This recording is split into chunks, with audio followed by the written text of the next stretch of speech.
ភាពថ្លៃថ្នូរនៃបុគ្គលបទកកតិស្មូតបែបពិពណ៌នាចំណែកទី2វគ្គ5ដល់វគ្គ9កុំភ្លើនឃើញប្រាក់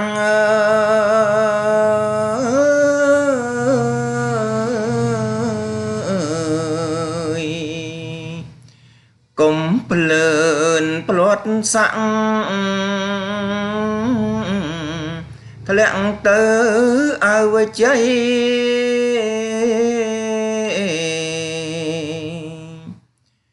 កាន់ធัวទសពិតរត់ឡើងរាសីគប់ពីលោកី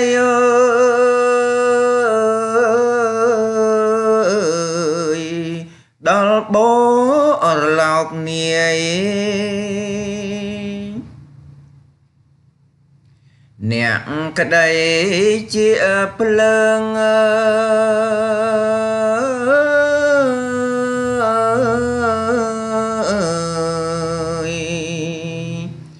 កុំកាត់កាន់ជើងអ្នកមកខាងមើលងាយ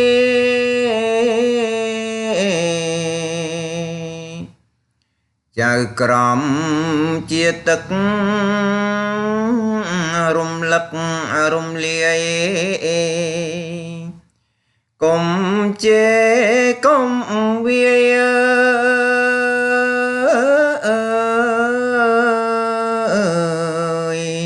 បង្ខំនាំខុងបើទៅជារៀង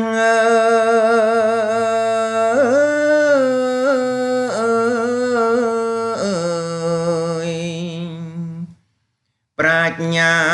វៃឆ្លៀងគង់វៀងឆ្លងឆ្លាំង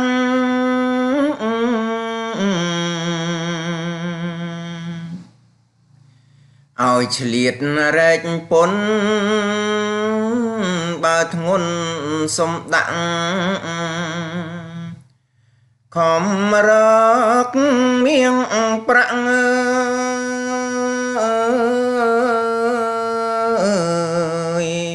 ឲ្យក្រន់តន់ចាយរាជបារាំងសាសង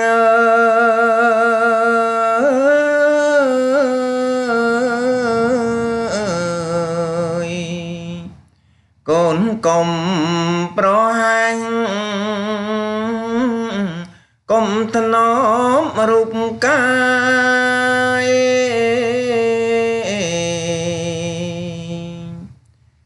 ដើរគិតដេកគិតជួញចិត្តជួញឆ្ងាយបើចង់សប្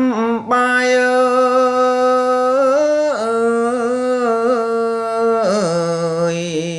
ស្រេចនៅមានទ្រព្យរាជលួងពីមុន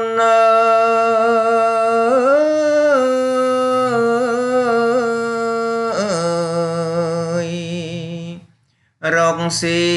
រែកពុនមានក្រមានភព